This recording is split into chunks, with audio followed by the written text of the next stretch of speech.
स्वागत है आज की इस नई और बेहद दिलचस्प डीप डाइव में। और आज का विषय सच में बहुत ही खास होने वाला है। बिल्कुल, आज हम जिस विषय पे बात करने जा रहे हैं वो कोई आम सैद्धांतिक मुद्दा नहीं है। हाँ, ये मानव जीवन की सबसे बड़ी और थका देने वाली उलझनों में से एक का सीधा विश्लेषण है। एग्जैक्टली।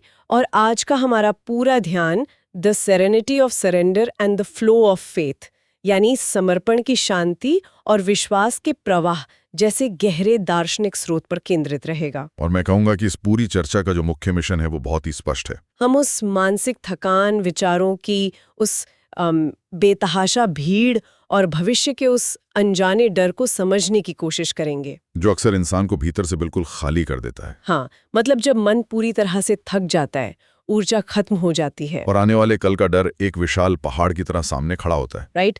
तब कहीं ना कहीं इंसान के भीतर से एक आवाज आती है जो कहती है कि बस अब और नहीं, अब ठहरो। एक ठहराव की मांग होती है वो। बिल्कुल।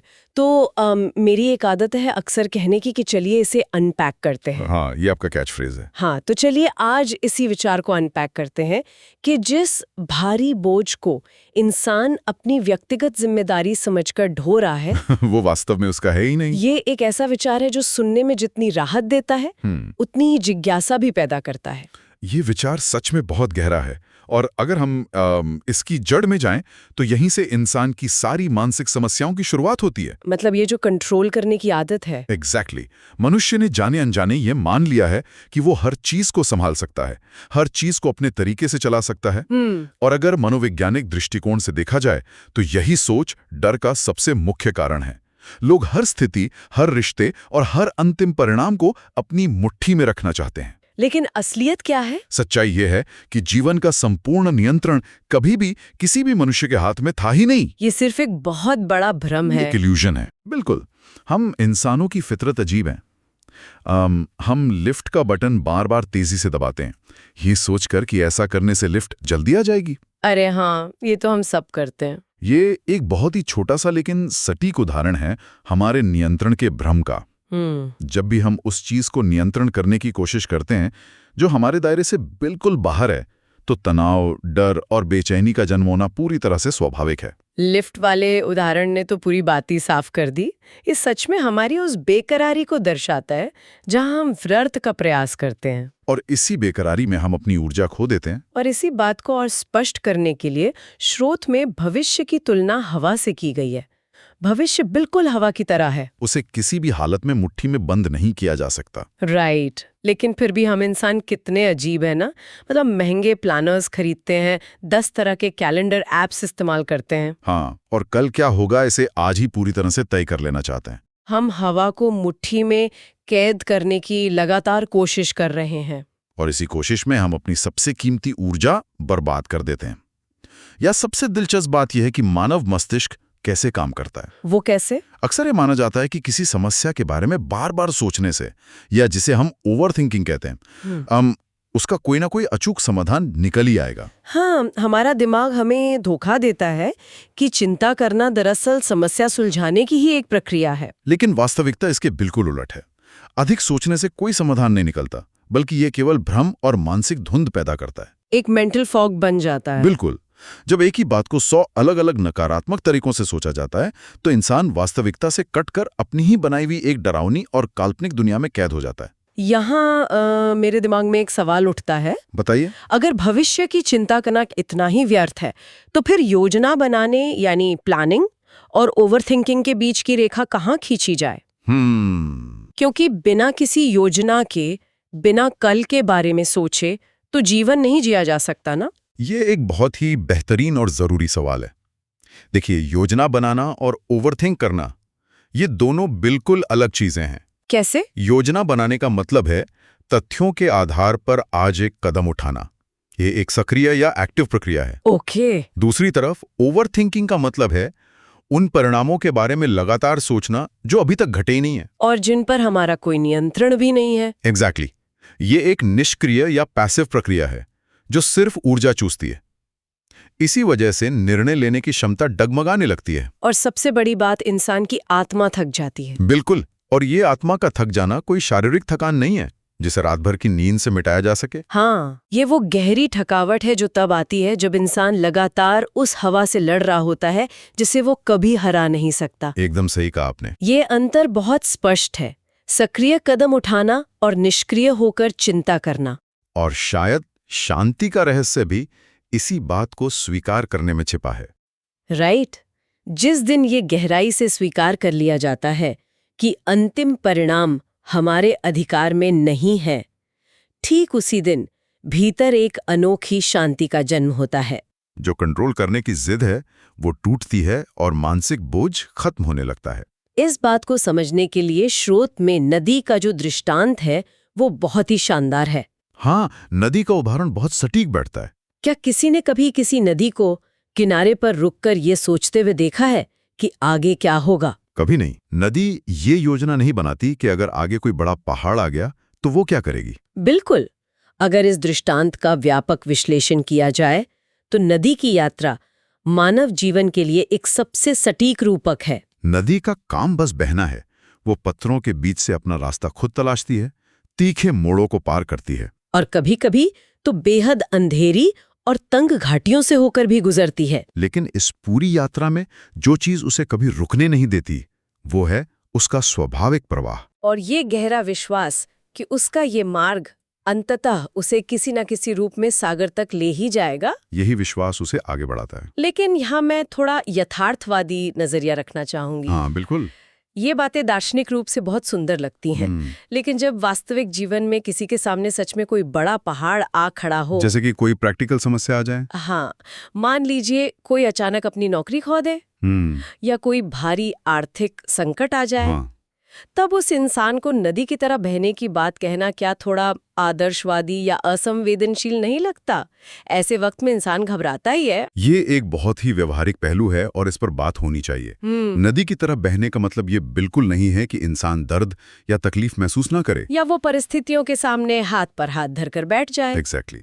नदी का दृष्टांत हमें निष्क्रियता नहीं सिखाता बल्कि स्वीकार्यता सिखाता है। एक्सेप्टेंस।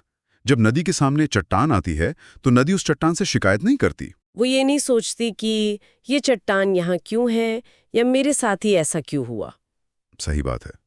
नदी उस चट्टान की वास्तविकता को स्वीकार करती है और अपनी पूरी ऊर्जा उस चट्टान के किनारे से या उसके ऊपर से नया रास्ता बनाने में लगा देती है। ठीक इसी तरह जब जीवन में नौकरी जाने जैसा कोई बड़ा संकट आता है तो असली परेशानी उस संकट से उतनी नहीं होती जितनी इस बात को स्वीकार ना कर पाने से होती है कि ऐसा कैसे हो गया। तो मतलब समर्पण का अर्थ हार मानना नहीं है? बिल्कुल नहीं। समर्पण का अर्थ है वास्तविकता से लड़ना छोड़कर नई दिशा में बहने के लिए अपनी ऊर्जा को केंद्रित करना। ये नजरिया पूरी तरह से बात को बदल देता है। चट्टान से शिकायत करने के बजाय नया रास्ता खोजना, यही असली कर्म है। और अब जब हम कर्म की बात कर ही रहे हैं तो एक और बहुत ही दिलचस्प पहलू सामने आता है। वो क्या? अक्सर ये माना जाता है कि लोग काम करने से या मेहनत करने से घबराते हैं, लेकिन अगर मानवीय मनोविज्ञान को ध्यान से देखा जाए तो लोग असल में कर्म करने से कभी नहीं डरते। तो फिर डर का असली कारण क्या है? डर तब पैदा होता है जब इंसान परिणाम से बहुत ज्यादा चिपक जाता है, अटैच हो जाता है। हाँ, वो संभावना से खौफ खाता है जहां उसे उसका मनचाहा परिणाम ना मिले। उदाहरण के लिए किसी भी इंसान को इंटरव्यू देने से उतना डर नहीं लगता जितना डर इस बात का लगता है कि अगर सिलेक्शन नहीं हुआ तो दुनिया क्या कहेगी, भविष्य क्या होगा। हाँ, भविष्य का डर। ये इंसानी स्वभाव की एक बहुत बड़ी विडंबना है। हम अपने हर प्रयास, हर कर्म को उस अंतिम परिणाम का मोहताज बना देते हैं। हम एक तरह का सशर्त प्रयास या कंडीशनल एफर्ट करते हैं कि मैं मेहनत तो करूंगा लेकिन तभी जब मुझे सफलता की गारंटी मिलेगी। और चूंकि भविष्य कोई गारंटी नहीं देता इसलिए घबराहट पैदा होती है। बिल्कुल। इसका सबसे स्पष्ट समाधान यही है कि यदि हर कर्म पूरी निष्ठा, पूरी ईमानदारी और 100% प्रयास के साथ किया जाए और उसके परिणाम को समय के प्रवाह पर छोड़ दिया जाए तो ये जो परिणाम की चिंता है वो अपने आप वाष्प बनकर उड़ जाएगी। यह एक ऐसी स्थिति है जहां इंसान अपना सर्वश्रेष्ठ देता है और फिर खुद को नतीजों की कैद से आजाद कर लेता है। और यहीं पर चिंता और विश्वास का एक बहुत ही सीधा टकराव देखने को मिलता है। चिंता और विश्वास कभी एक साथ नहीं रह सकते। ये बात सुनने में बहुत साधारण लगती है लेकिन इसका अर्थ बहुत गहरा है। बहुत गहरा है। इंसान अक्सर कहता है कि उसे अपने काम पर, जीवन की प्रक्रिया पर या किसी उच्च शक्ति पर पूरा विश्वास है, लेकिन फिर वह दिन रात हर छोटी बड़ी बात की चिंता भी करता रहता है। ये तो एक बहुत बड़ा विरोधाभास हुआ ना।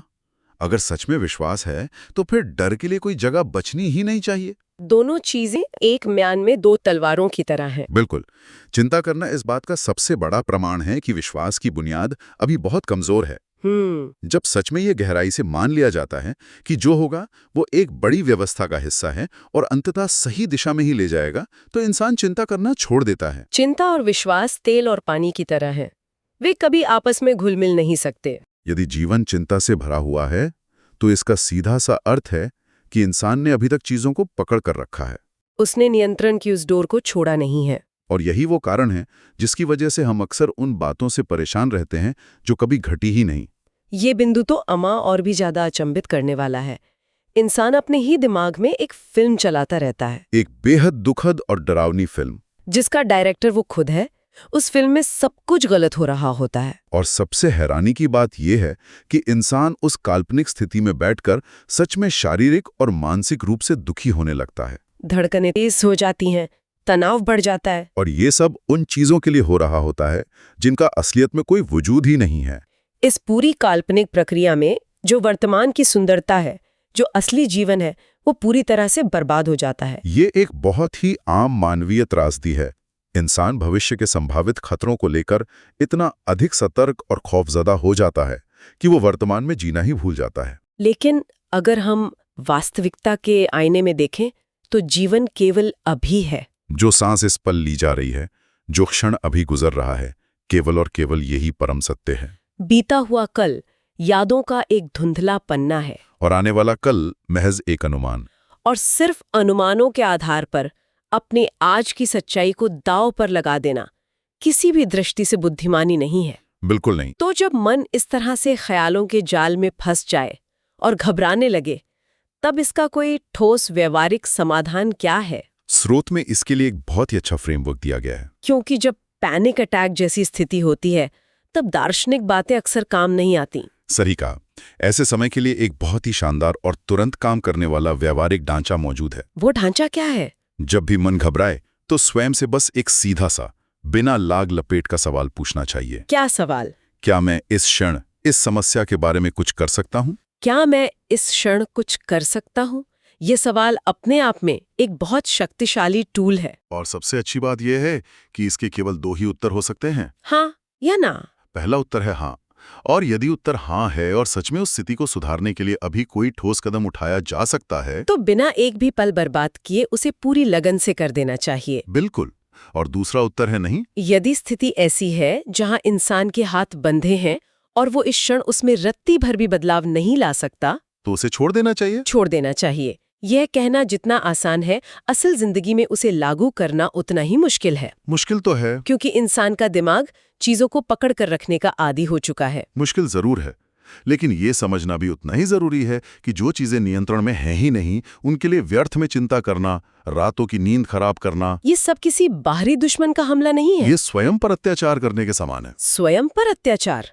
जब इंसान उन चीजों के लिए खुद को कोसता है जिन्हें वो बदल नहीं सकता, तो वो खुद अपना ही सबसे बड़ा शत्रु बन जाता है। ये जो प्रश्न पूछने वाला ढांचा है, ये इंसान को उसी अत्याचार से बाहर निकालने की एक चाबी है। बिल्कुल। स्वयं पर अत्याचार, ये शब्द सच में झकझोर कर रख देने वाला है। ये एक स्पष्ट चेतावनी है कि हम अपने दिमाग के साथ कैसा सलूक कर रहे हैं। और इसी अत्याचार से बचने के लिए विश्वास की यात्रा का विचार सामने आता है। हाँ, वो आश्वस्त करने वाला विचार कि एक अदृश्य मार्गदर्शन हमेशा काम कर रहा होता है। यह एक गहरा आश्वासन है कि इस विशाल ब्रह्मांड में कोई भी अकेला नहीं है। जिस शक्ति ने या प्रकृति के जिस नियम ने जन्म से लेकर आज तक की हर छोटी बड़ी मुश्किल से निकालकर इंसान को यहाँ तक पहुँचाया है, वही नियम आगे भी मार्गदर्शन करेगा। ये विचार सच में एक बहुत ही गहरी और स्थायी राहत देता है। जब व्यक्ति ये महसूस करना शुरू करता है कि वह पूरी दुनिया का भार अकेले अपने कंधों पर नहीं लेकर चल रहा है, बल्कि वह एक विशाल और बुद्धिमान व्यवस्था का हिस्सा है, चाहे उसे प्रकृति कहा जाए, अस्तित्व कहा जाए या ब्रह्मांड का प्रवाह, तो उसका दुनिया को देखने का नजरिया पूरी तरह बदल जाता है। तब जीवन का एकमात्र लक्ष्य भविष्य को लेकर व्याकुल होना नहीं रह जाता, बल्कि पूरे ध्यान और ईमानदारी के साथ अपना कर्तव्य निभाना रह जाता है। और ये बहुत ही तार्किक बात है, क्योंकि भविष्य कोई ऐसी चीज तो है नहीं जो अचानक किसी दूसरे ग्रह से आसमान से टपकेगी। भविष्य हमारे आज के, हमारे वर्तमान के ही कर्मों का विस्तार है। यदि आज को श्रेष्ठ बना दिया जाए, आज जो काम हाथ में है उसे पूरी निष्ठा से किया जाए, तो भविष्य स्वयं सुधर जाएगा। वर्तमान की पूर्णता ही दरअसल भविष्य की सबसे बड़ी सुरक्षा है। बिल्कुल। और इसी वजह से ये कहा जाता है कि जीवन कोई भार नहीं है जिसे बस किसी तरह घसीटते हुए मृत्यु तक ले जाना है। अक्सर लोग जिंदगी को एक अंतहीन संघर्ष या एक भारी बोझे की तरह देखते हैं, लेकिन वास्तव में ये एक यात्रा है। और जब कोई व्यक्ति विश्वास के साथ इस यात्रा में आगे बढ़ता है तो उसे पहले से पूरा रास्ता देखने की कोई जरूरत नहीं होती। जैसे रात के अंधेरे में जब कोई गाड़ी चलाता है। हाँ, वो हेडलाइट्स वाला उदाहरण। गाड़ी की हेडलाइट्स सिर्फ अगले कुछ मीटर तक का ही रास्ता दिखाती हैं, लेकिन उसी थोड़ी सी रोशनी के सहारे इंसान सैकड़ों मील का पूरा सफर तय कर लेता है। गाड़ी और हेडलाइट्स वाला ये उदाहरण हर चीज को बिल्कुल साफ कर देता है। विश्वास भी तो बिल्कुल हेडलाइट्स की तरह ही काम करता है। वो अगले 10 साल का रास्ता एक साथ रोशन नहीं करता, बल्कि वो सिर्फ अगला एक कदम उठाने की हिम्मत और रोशनी देता है। और जैसे ही वो एक कदम उठाया जाता है उससे अगले कदम के लिए रोशनी अपने आप मिल जाती है। यही विश्वास का असली प्रवाह है। और अगर हम आज की दुनिया के संदर्भ में इस पूरी चर्चा को देखें तो इसकी प्रासंगिकता और भी बढ़ जाती है। आप इन्फॉर्मेशन ओवरलोड की बात कर रहे हैं ना? हाँ, आज हम एक ऐसी दुनिया में जी रहे हैं जहां हमारे चारों तरफ सूचनाओं का एक कभी न खत्म होने वाला सैलाब है। आज हर पल दुनिया के किसी भी कोने में होने वाली हर समस्या, हर संभावित खतरे और हर त्रासदी की जानकारी हमारी स्क्रीन पर मौजूद है। ये अंधाधुंध जानकारी स्वाभाविक रूप से इंसान को और अधिक डराने और ओवरथिंक करने के लिए मजबूर करती है। ऐसे में जो लोग सच में सीखना चाहते हैं उनके लिए दार्शनिक नजरिया बहुत काम का है। यह हमें सिखाता है कि ज्ञान होना बहुत अच्छी बात है, लेकिन उस ज्ञान और सूचनाओं के बोझ तले दबकर अपने वर्तमान की मानसिक शांति को नष्ट कर लेना बहुत बड़ी मूर्खता है। ये दृष्टिकोण हमें सिखाता है कि जो जानकारी हमारे काम की है, जिस पर हम आज कोई एक्शन ले सकते हैं, सिर्फ उसी पर ध्यान दें और बाकी सारी व्यर्थ की सूचनाओं और चिंताओं को नदी के प्रवाह की तरह बह जाने दें। ज्ञान को बिना अपनी शांति खोए कैसे लागू किया जाए, ये आज के युग की सबसे बड़ी आवश्यकता है। बिल्कुल सही कहा आपने। तो चलिए आज की इस गहन चर्चा के मुख्य स्तंभों को एक बार संक्षेप में समेट लेते हैं। हाँ, एक क्विक समरी हो जाए।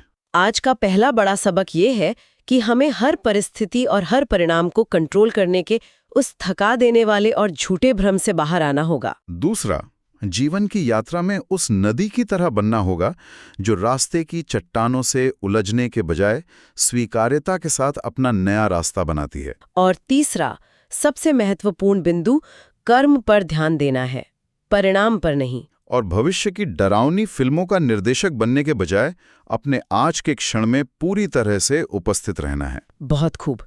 अब इस शानदार चर्चा को समाप्त करने से पहले एक बहुत ही दिलचस्प और विचारोत्तेजक प्रश्न सामने आता है। वो क्या? हमने आज समर्पण और विश्वास की इतनी गहरी बात की, लेकिन अगर हम विकासवादी जीव विज्ञान यानी एवोल्यूशनरी बायोलॉजी की तरफ देखें तो मानव मस्तिष्क स्वाभाविक रूप से अपने अस्तित्व को बचाए रखने यानी सर्वाइवल के लिए ही डिजाइन किया गया है। और इसी सर्वाइवल के लिए वो हमेशा खतरा तलाशता है और भविष्य की चिंता करता है। ये उसका प्राकृतिक काम है। ये एक बहुत ही दिलचस्प विरोधाभास है। तो सोचने वाली बात यह है कि अगर हमारा दिमाग बना ही चिंता करने के लिए है, तो हम अपने ही इस प्राकृतिक दिमाग को भविष्य की सकारात्मक तैयारी और भविष्य के हानिकारक भ्रम के बीच का बारीक अंतर स्पष्ट रूप से पहचानना कैसे सिखा सकते हैं? ये एक ऐसा सवाल है जो जीव विज्ञान और दर्शन शास्त्र दोनों की सीमाओं को चुनौती देता है। ये वास्तव में एक असाधारण प्रश्न है। जीव विज्ञान की हमारी बुनियादी प्रवृत्तियां और दार्शनिक शांति की हमारी आवश्यकता के बीच ये जो संतुलन बिठाने की जद्दोजहद है, शायद यही मानव जीवन की सबसे बड़ी और सबसे निरंतर खोज है। मैं पूरी तरह सहमत हूं। तो इसी गहरी सोच और इस महत्वपूर्ण अनुत्तरित सवाल के साथ हम आज की अपनी इस डीप डाइव को यहीं विराम देते हैं। इस विचार पर जरूर गौर कीजिएगा और आने वाले दिनों में चुनौतियों की चट्टानों से टकराने के बजाय नदी की तरह अपने विश्वास के प्रवाह में बस निरंतर बहते रहिएगा। आज की चर्चा बहुत ही सार्थक रही। इस डीप डाइव का हिस्सा बनने के लिए बहुत बहुत धन्यवाद। मिलते हैं अगली चर्चा में।